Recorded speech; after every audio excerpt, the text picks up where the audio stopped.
really interesting. So we're here at Man Cave getting some window tint done, but we just happened to look around the corner.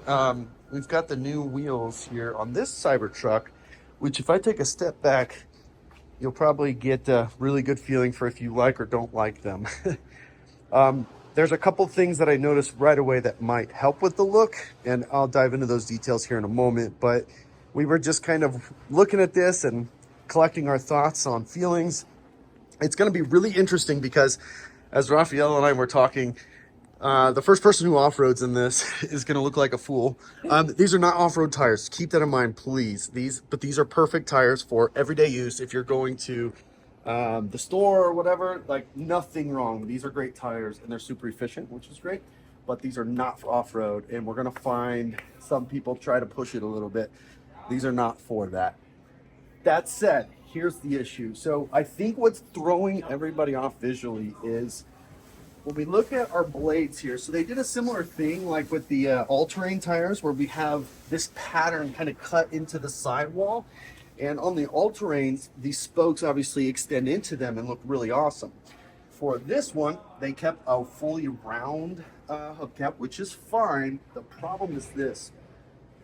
We have 9 different lines here, and we have 7 on the wheel colors.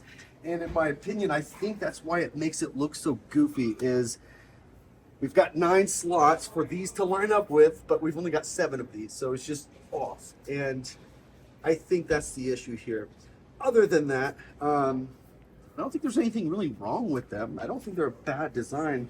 It just, the tire's real beefy and this is real small. And I think that just not lining up right is part of the issue. If you recall, when the all-terrains were coming out and there were always these wheels that were misaligned with the hubcap and it just looked goofy, it's the same thing here, just a little bit different. But if you look at this tread pattern, I don't know how much we can see with the wheel like this, but this is a very standard, good pattern to help with efficiently evacuating water. So it's going to be good for weather. It's probably going to be okay for snow, but real tough snow, you'll probably obviously want something for snow. But this is going to be perfect for a quiet ride, good for rain, and it's going to be efficient, which is the whole purpose of it. I'm very anxious to get my hands on a set of these because I do want to see in real world what the difference is between these tires and the all-terrains that you have the other option. And for now, there's no cost difference between this and the other ones. I also want to say these are Pirelli tires. So these are the Scorpions. I actually have a set of Scorpions on my Model Y, and I'm a big fan. They're very good tires. They don't make a lot of noise, and they're efficient, and they work well in all weather. That's about all there is to it. It's just a good tire. So I wouldn't be worried about that. But if you're gonna go off-roading, if you go off-roading with these tires and you make a fool of yourself, do not put it on video, please.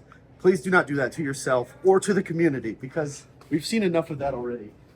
But walking around, actually staying all the way back there, like that full back look here, I don't know why. It almost makes the truck look smaller, right? I don't know if you get that same feel on camera, but from back here, I don't know, it just looks smaller. And Looks fake. yeah, it's got that kind of fake look. But I think it's one of two things needs to happen. We either need to fix this hubcap to have the same dimension as the tires. We've got 9 different sides here, or we need to change the design of the tire and not have these lines here because it's throwing everything off. I think that's the problem here. But other than that, I mean, if you look at it, we still have a slipstream to add cooling for the brakes. It's very subtle. They did a really good job of keeping that ethos of like a fully covered wheel, just like the bigger, or I shouldn't say the bigger, the all-terrains, because these are actually the same size wheels, which is crazy. It doesn't look anything like the same, but the wheel is definitely a 20-inch wheel. And if I'm not mistaken, this is also a 35-inch tire, correct? 285, 65, 20. Mm-hmm. Yeah, it's a 35-inch wheel. So, a 35-inch tire, excuse me. So same wheel size, same tire, but looks nothing like the aggressive look that you get with the other tires. If you're getting Foundation Series, just get the all-terrains. They look amazing, especially now that they're shipping them with the wheel covers. These you'll be able to get a dime a dozen for cheap on Facebook Marketplace or eBay, whatever, here in the next probably couple of months. So if you wanted something just for road trips and you didn't mind this look for that purpose, I'm certainly going to be keeping my eye out for a very cheap set that I could do some testing for myself. So let me know what you think in the comments. It's kind of a give or take. Is it worth the extra 20 miles for this? I bet it does ride a little bit quieter. But honestly, the Cybertruck's so quiet as it is, to me it's a no-brainer. But I like looks over efficiency when it comes to this truck. Hence, what we have going on out here, which is these crazy tires. Which, by the way, come in here. I gotta show you something. So, while we're talking about tires, so we have these are the KO3s, which is the new updated version of the BF Goodrich KO2s. And the biggest complaint with the KO2s is just how efficiently it would evacuate water. It's not very good with water. It was okay, but hydroplaning, being able to get that water out of the way so you can get your tread on the ground. These are night and day. I'm telling you right now, compared to the KO2s, that was the one major drawback that's now been solved with the KO3s, and they look so good. And what's really great about these, shout out to Unplug Performance, by the way. Out here, I've got the bead locker. With the bead locker, what's nice, which I do not have activated because it's illegal in most of the states I've been driving through.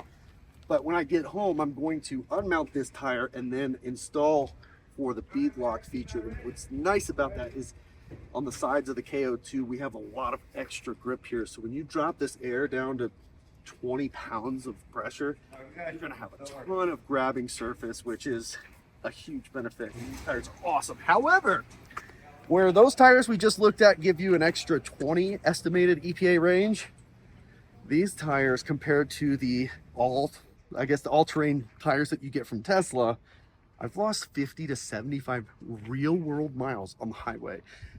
So instead of going 250 to 270 miles at 80 miles an hour, I'm going closer to 200 miles and as low as 185. These are not made for efficiency. These are made for grabbing the trails, doing some pretty awesome stuff, not for saving on efficiency. So there's a lot of things to think about when you're getting into the truck world. If trucks are new to you, this is a fun sport. You don't have to have all this background knowledge. There's a lot of really good resources out there. A lot of really cool people who are interested in helping you learn the sport of off-roading. And this truck makes it super easy. And Raphael can back me up on this with some of the new features like trail assist. It's literally cruise control for rock climbing. It's incredible. But this truck, there's not an easier vehicle to learn off-roading than this. So if it's something you're interested in, there's a whole community of people who would love to go with you and give you some pointers along the way. And as you get more into it, you might consider some pretty awesome upgrades like some KO3s on some bead locker from Unplugged Performance, all of which are going to up your off-roading game. Of course, don't forget to remove mud flaps, whether they're Tesla or aftermarket. Take those off because if you don't, this one, I'm still holding on, but I've lost about half of the bottom of it.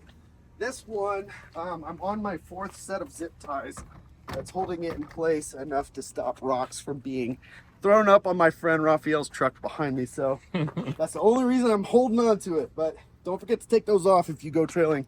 That, and of course, these aero covers, which are all gone now. Who knows where they are at this point. So interesting. It was fun to look at that one. Let me know what you think about those wheels and tires. I really like the efficiency. I think I've figured out what I don't like about the look. Let me know what you think as well. Can't wait to catch you guys on the next one.